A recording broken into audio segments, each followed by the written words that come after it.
A grade প্ৰাপ্ত সোণাপুৰ মহাবিদ্যালয় সোণাপুৰ ডিমৰীয়া অসম তথা ভাৰতবৰ্ষত এক সুকীয়া স্থান দখল কৰি থকা মহাবিদ্যালয়খনত যে পঢ়িছিলোঁ তাৰ বাবে গৌৰৱ অনুভৱ কৰোঁ।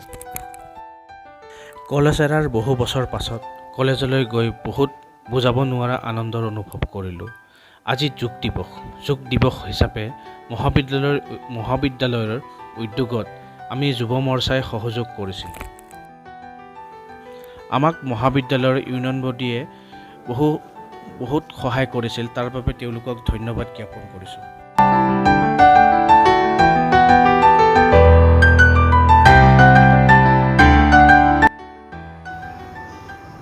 9-10 বছৰত কলেজখনত বহুত পৰিৱৰ্তন হ'ল।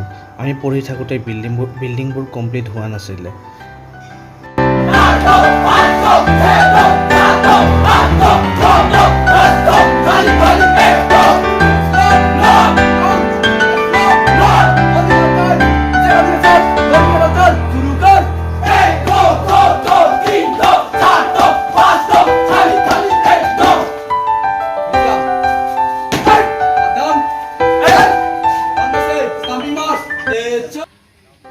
এইখন হৈছে আমাৰ ডেকাবোৰৰ আৱেগ অনুভূতি, মৰমৰ ডেকাচাং।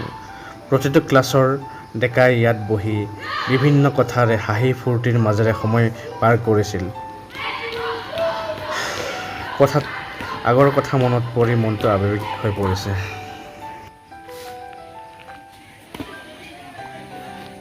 এই বগা পেণ্ট চাৰ্ট পিন্ধাজন হৈছে মোৰ সতীৰ্থ ধন্তী ৰাহা।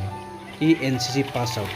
চব কলেজত NCC ট্ৰেইনিং দেখি ৰৈ থাকিব নোৱাৰিলে আৰু জুনিয়ৰবোৰক অলপ ক্লাছ লৈ ল'লে।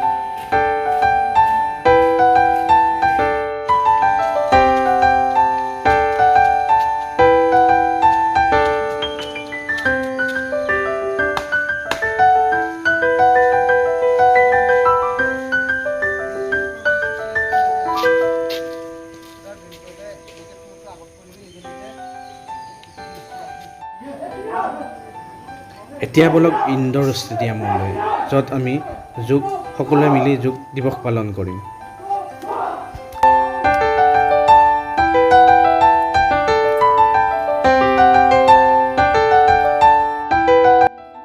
আমি দুদিনীয়াকৈ যোগ কৰ্মশালাৰো আয়োজন কৰিছিলোঁ। প্ৰাক্তন ছাত্ৰী পূজা শৰ্মা ডাঙৰীয়ানীয়ে প্ৰশিক্ষক হিচাপে এই সম্পূৰ্ণ কাৰ্যসূচীত সহায় তথা প্ৰশিক্ষণ দিয়াৰ বাবে বহুত ধন্যবাদ যাচিছোঁ। ভিতৰলৈ লৈ গৈছে, কিন্তু আমি বহুতেই এই উশাহ লোৱা নিশাহ এৰা যি প্ৰক্ৰিয়া তাত গুৰুত্ব নিদিওঁ। কিন্তু যেতিয়া আমি গুৰুত্ব দিওঁ সি তেতিয়াই হৈ পৰে যোগক্ৰিয়া। চলে বাতে চলম চিত্তম নিচ্ছলে নিচ্ছলম ভাবে। আমাৰ বাট মানে হৈছে বায়ু যেনেদৰে চলাচল হৈছে আমাৰ মনটো তেনেদৰেই গতি কৰিছে। যদি আমি ঘনকৈ উশাহ নিশাহ লওঁ তেতিয়া আমাৰ মনটো আৰু চঞ্চল। এনেকুৱা আৰু বহুত কথা আছে যিবোৰ কথা আমি যোগৰ মাধ্যমেৰে শিকিব পাৰোঁ। যোগ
যোগাসন শেষ হোৱাৰ পাছত এয়া হৈছে আমাৰ ব্ৰেকফাষ্টৰ আয়োজন।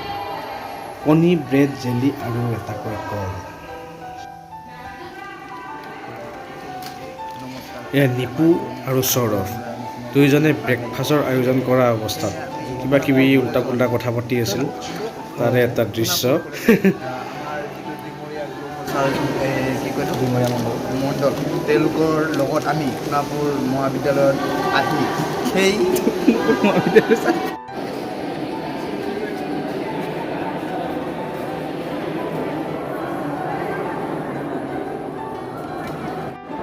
যুৱ মৰ্চাৰ সভাপতি ভৱেশ কাথাৰ ডাঙৰীয়া আৰু প্ৰশিক্ষক পূজা শৰ্মা ডাঙৰীয়ানীৰ বাৰ্তালাপ আৰু ভিডিঅ'টো আজি ইয়াতে সামৰিলোঁ। ধন্যবাদ।